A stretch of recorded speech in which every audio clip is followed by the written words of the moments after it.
is from Poland. My parents immigrated to the United States in like 1984. So my dad's, I always say, the hype train conductor of Polish people doing cool things because she's just a proud Polish man, of course. So Robert Kubica started racing in Formula One, and my dad came in my room. He's like, "We're watching this," and I was like, "Okay." So Formula One, I was like 14 at the time. And then I went to college in Florida. So there was NASCAR and IMSA because people would make trips to Daytona. So that was really cool to see. And then my content career, I started streaming because I'm pretty open with this. I have pretty bad anxiety. So during the pandemic, I think we can all speak for our mental health. It was just it was really rough. So I found communities on Twitch. And then my therapist recommended, hey, you should start your own community with motorsports. And I was like, you're crazy. Which is weird calling your therapist crazy because that's why you're there. It's a goal we work towards, and then I started streaming the 2021 season with my brother and my best friend Sal, and then I just kept going.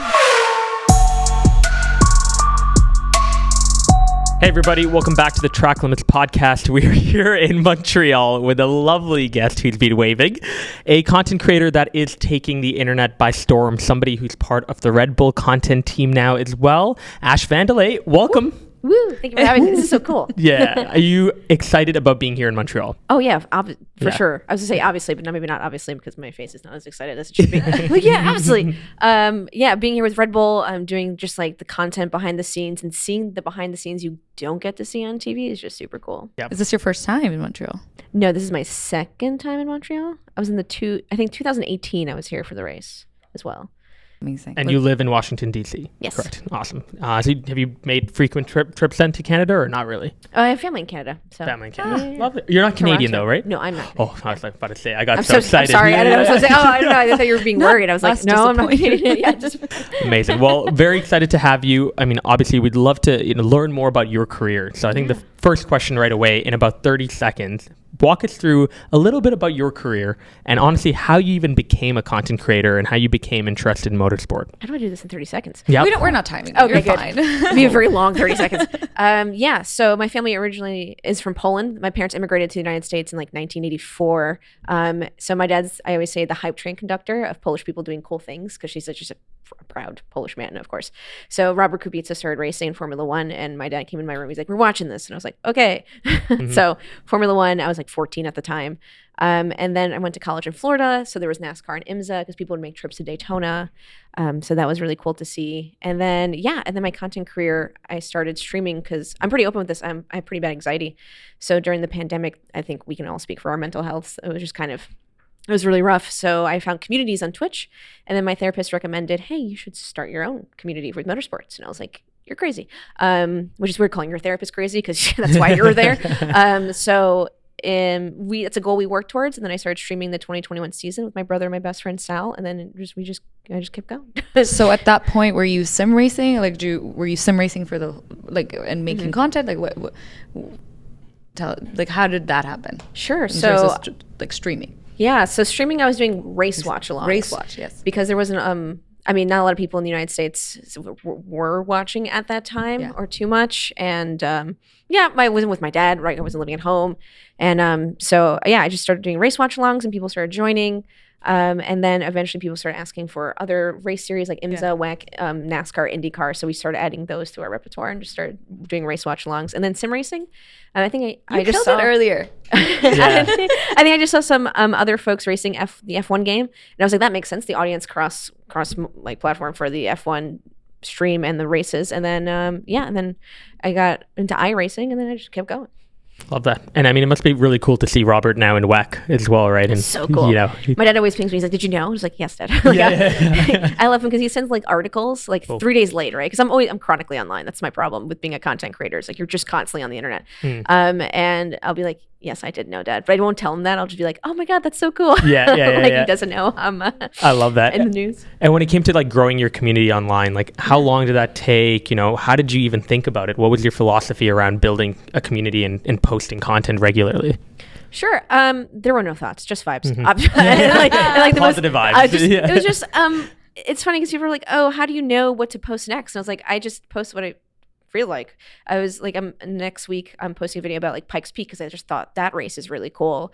What they do. So it's really just what interests me, which makes it hard to schedule because like I should be more rigorous. But I'm just kind of like woo, whatever I feel like posting, which is kind of nice because then I'm not kind of siloing myself from time to time. That probably adds to like your organic, authentic Yeah. content, and why probably so many are drawn to watching Appreciate that. what you're doing. Yeah, I think the big thing is, and I tell this all the time, people ask for like my biggest advice, and number one is be kind, because like the motorsport world is so small, and then content creator world, all your niches are smaller than you think. So I think my big thing is, of course we're not perfect, like stuff happens, but like apologize, be kind, and like just emulate that in my stream. Like you can dislike a driver, but be respectful about it, or like just don't say anything just when someone, because we're all fans of someone, doesn't mean like you don't have to, say something bad about someone else's favorite driver. It's like not a big deal. Like go outside, touch grass.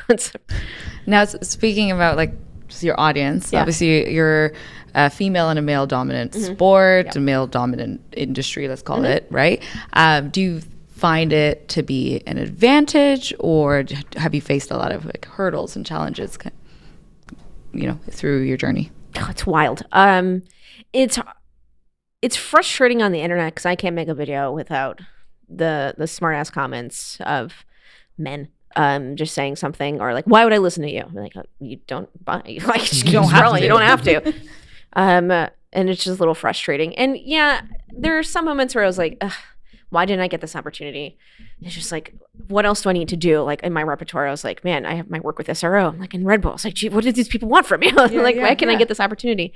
And it's just like, okay, remember, it's not like, it's just take it out of context and just be like, okay, either work harder, see what this other person is doing very well and how I can make it my own, and maybe that's what they're looking for, and things like that. So just kind of staying true to myself, but also seeing how I can improve on that in the content that I'm doing. We talk about representation on the podcast pretty much all the time. And have you found that more diverse audience is coming to you, or kind of like giving you positive feedback and just rooting you on? And to me, it sounds like you're creating a space for maybe another little girl, maybe on social media, watching this and going, "Oh, I want to do this. I want to stream. I want to get into motorsport." Have you kind of gotten that kind of feedback? Yeah, I've definitely gotten those messages, and I'm like thinking about them. I'm like tearing up because I'm such a secret softie. Don't tell anyone. It's like I'll have dads being like, "Oh, I let my little girl just like watch your racing streams," and I'm like, "Don't do that. I curse a lot." But also, but yeah, he'll be like, "Yeah, I'll leave her in the chair and like we'll watch Formula One and have like your stream up," and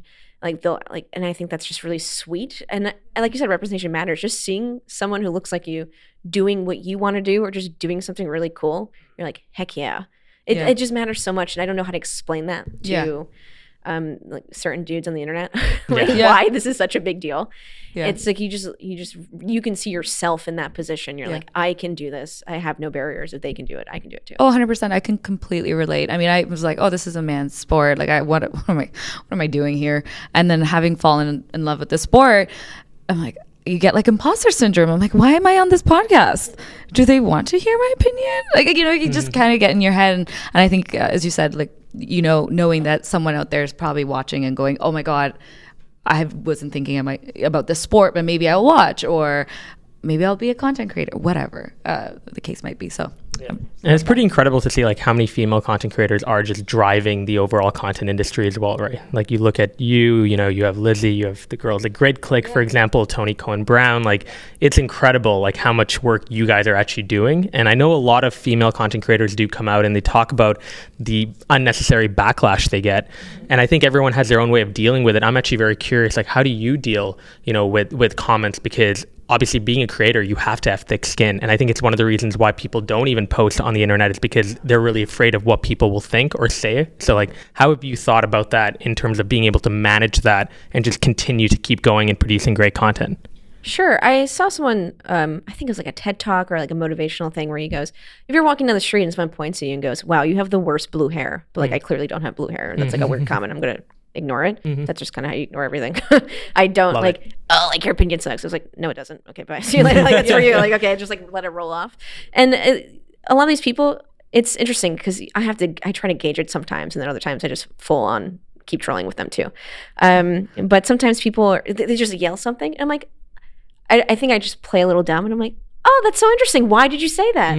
Or like, that's so cool. I'd love to hear your opinion. They're like, oh, we're not fighting. And I was like, no, I don't know why you thought we were. Yeah. I don't know why it sometimes turns out like that. But then you'll have a conversation with them and it turns into a conversation. And then all of a sudden they're like, oh yeah, thanks so much. I'll be like, thank you, bye. And then it's like, follow. And I'm like, thanks.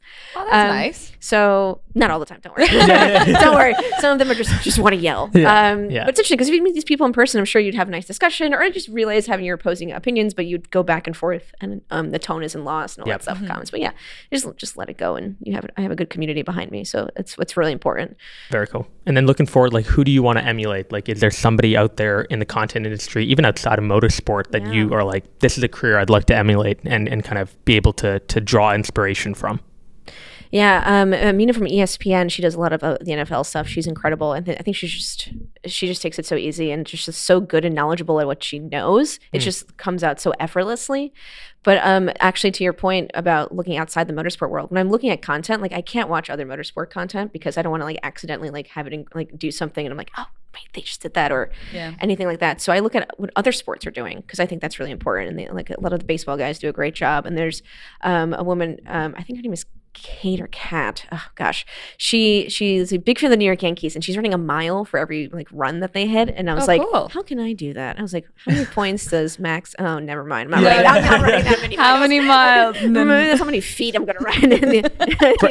for every run the Yankees score, she runs that many miles. She must hate Aaron Judge then. Like, are you kidding? She loves him, but she's like, I was like training for marathon. No, she's a great runner. Like she like likes running. So like to her, it's like both things she loves. She combines. But yeah, I couldn't obviously do that. Yeah, we should run a mile for every win Max gets. I'll sit that 23 one miles. Every lap let. Oh, wait a second. Oh, wait. Oh, no. I love that. How many seconds ahead maybe in a race, depending which one. Yeah. And what do you think is like your unique style? Like, what do you think you bring in terms of content that you put out that makes you different in terms of, standing out from other creators? Sure.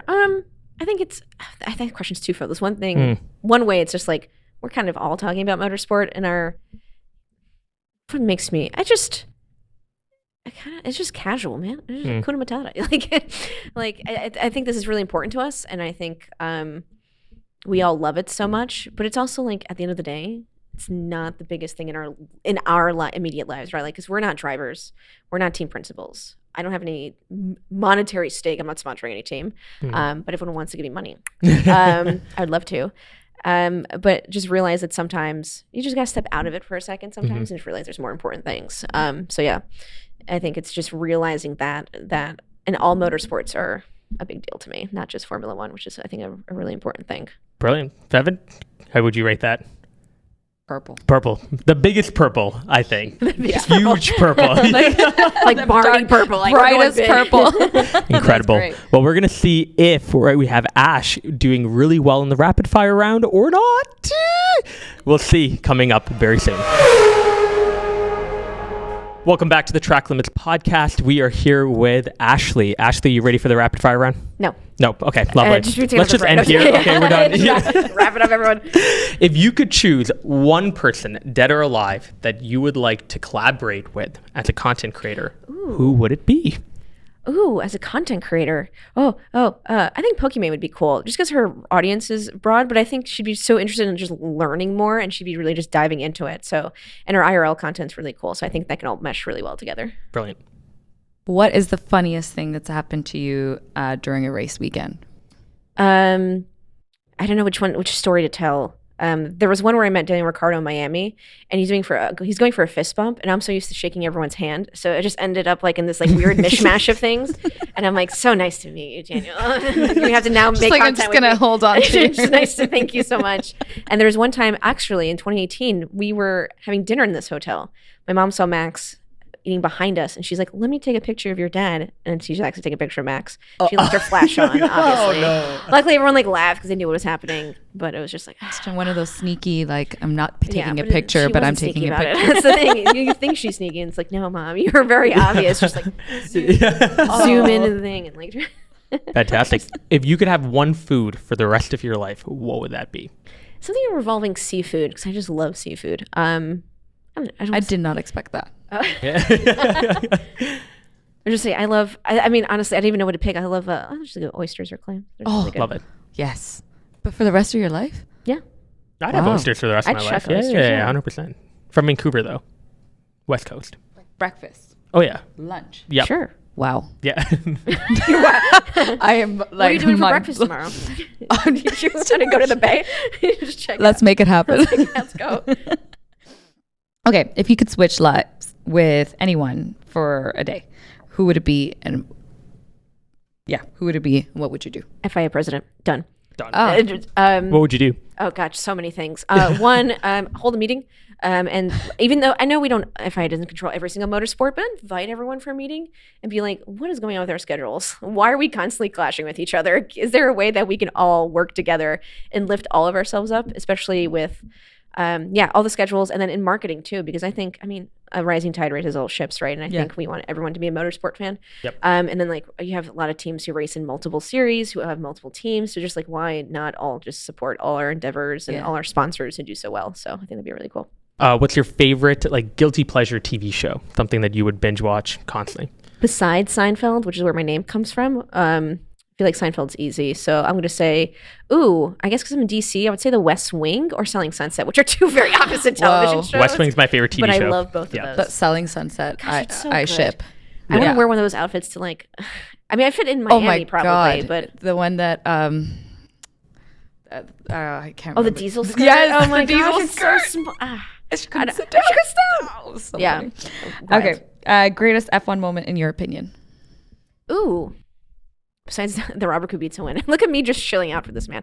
My dad is going to be so proud. I like the United States 2000 Grand Prix just because it was Indianapolis Motor Speedway. You have Michael Schumacher securing his win. I think it was just I think it was one of the most well-attended events up to that point. So it made a lot of history. I think IMS won a bunch of awards. So that makes me really a proud American. And I feel like we should go back to IMS. Brilliant. And final question, if you could have one superpower, what would it be? I was at something between invisible or flying. I'm going to say flying because invisible, I'd be like, what are people saying about me? Flying Then I would cry. invincible. So flying invisibly. That's true. A lot of governments would be very confused about us flying, not invisibly. But yeah, I'll just go flying. I think that'd be cool. Brilliant. All right. Well, thank you again, Ash, for coming on. Yes, Where it's can fun. people follow your journey and what you do online? Everywhere. YouTube, Twitter, Twitch is my main, of course, Instagram, but all under Ash Vandelay. Lovely. Well, guys, was a make blast. sure to Thank go you. and follow her. Thank you again, Ash. And guys, if you enjoyed this episode, leave a review, drop a like, follow us on social media, follow Ash on social media, and we will see you in the next episode. Bye.